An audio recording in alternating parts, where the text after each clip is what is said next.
వృషభ రాశి వారికి ఈ వారం చాలా వరకు అనుకూలంగా ఉంది, లాభాలు అనుకూలంగా ఉంటుంది. అదేవిధంగా మీకు రావాల్సిన ధనం ఏదైతుందో చేతికి వస్తుంది. ఒక కార్యక్రమానికి శ్రీకారం చుడతారు. ఇటు వ్యాపారంలో కానీ ఉద్యోగంలోని మీకంటూ ఒక స్థానాన్ని సంపాదించుకుంటారు. అయితే మెంటల్ స్ట్రెస్ అనేది ఎక్కువగా ఉంటుంది. ఏ పని చేసినా 1-2 సార్లు చేయడమేనా అన్న ఆలోచన వస్తుంది. దూరపు బంధువుల నుండి విభేదాలు వచ్చే అవకాశం గోచరిస్తుంది. రాశ్యాధిపతి షష్టమాధిపతి అయిన శుక్రుడు చతుర్థ స్థానంలో ఉన్నారు. ద్వితీయ పంచమాధిపతి అయిన బుధుడు ద్వితీయ స్థానంలో ఉన్నారు. ఏదైనా సరే 10 మందితోటి మాట్లాడి మనది సాధించగలం అనే కాన్ఫిడెన్స్ ఎక్కువగా ఉంటుంది. వీరికి దూర ప్రాంత ప్రయాణాలు లాభిస్తాయి. విదేశీ సంబంధించిన విషయాలు కొంతవరకు అనుకూలంగా ఉంటుంది. ఏదైనా సరే మీ సొంతంగా తీసుకున్న నిర్ణయాలు ఏదైతుందో లాభపడతారు. భూ సంబంధించిన వ్యవహారాలు బాగున్నాయి. కాంట్రాక్ట్ ఫీల్డ్లో ఉన్న వారికి, సాఫ్ట్వేర్ రంగంలో ఉన్న వారికి, చిరుస్థాయి వ్యాపారస్తులకు, కూరగాయల వ్యాపారస్తులకు, ఫార్మా రంగాల వారికి అనుకూలంగా ఉంటుంది. విదేశీ సంబంధించిన విద్య, ఫార్మా రంగంలో కావచ్చు, సాఫ్ట్వేర్ రంగంలో కావచ్చు, ప్రయత్నాలు ఎవరైతే విద్యార్థులు చేస్తున్నారో ఈ వారం సఫలీకృతం అవుతుంది. ప్రయత్నాలు ప్రారంభించవచ్చు. విద్యార్థులు ప్రతి ఒక్కటి దక్షిణామూర్తి స్తోత్రాన్ని పఠించి ఏదైతే మీరు నిర్ణయం తీసుకున్నారో దానికి కట్టుబడి ముందుకు వెళ్ళండి. మంచి ఫలితాలు ఉంటాయి. ప్రతిరోజు దక్షిణామూర్తి స్తోత్రాన్ని పఠించడం చెప్పదగినది. అదేవిధంగా సప్తమాధిపతి వ్యయాధిపతి కుజుడు జన్మరాశిలో బలంగా ఉన్నారు. అష్టమ లాభాధిపతి అయిన గురువు తృతీయ స్థానంలో ఉన్నారు.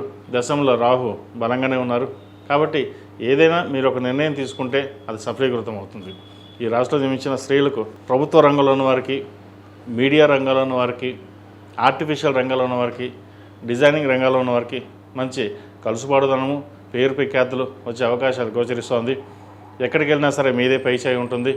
మన కష్టపడిన దానికి ఫలితం, గుర్తింపు లభించింది ఇన్నాళ్ళకని ఒక సంతోషం అనేది వ్యక్తపరుస్తారు. దైవ దర్శనాలు చేసుకుంటారు.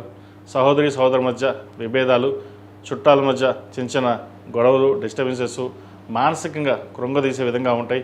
అవన్నీ ఏమీ పట్టించుకోకుండా మీ వృత్తి ధర్మం, మీ యథావిధిగా మీరు ఏదైతే చేస్తున్నారో చేసుకోండి. మంచి ఫలితం ఉంటుంది. సొంతంగా మనకు ఇల్లు కానీ ఫ్లాట్ కానీ కొనుగోలు చేయాలనే ఆలోచన ఉంటుంది. అయితే ఎంత ఆలోచన చేసినప్పటికీ ఒక అడుగు వెనక్కే వెళ్తుంది. నరదిష్టి అధికంగా ఉంటుంది. ఖర్చులు ₹1కి ₹10 ఖర్చు అవుతుందనే భావన ఉంటుంది. కానీ ఎటువంటి భయపడాల్సిన అవసరం లేదు. ధైర్యంగా నిర్ణయాలు తీసుకోండి. భవిష్యత్ బాగుంది.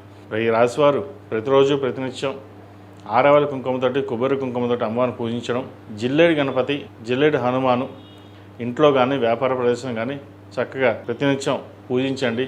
భవిష్యత్ బాగుంటుంది. మంచి ఫలితాలు సంప్రాప్తిస్తాయి. ఈ రాశిలో జన్మించిన వారికి కలిసి వచ్చే సంఖ్య 9, కలిసి వచ్చే రంగు నేవీ బ్లూ. ఏదైనా పని మీద బయటికి వెళ్ళినప్పుడు శుక్రవారం నాడు కానీ సోమవారం నాడు వెళ్ళండి. మంచి ఫలితాలు సంప్రాప్తిస్తాయి. ఈ పూజస్టోర్.in పసుపు కుంకుమ నుంచి దేవతా విగ్రహాల దాకా అన్ని రకాల పూజలు, వ్రతాలు, గృహప్రవేశం, హోమాది శుభకార్యాలకు కావాల్సిన పూజా సామాగ్రి అంతా ఒక్కొక్క క్లిక్ తోనే మీ ఇంటి వద్దనే పొందండి. ఈ పూజస్టోర్.in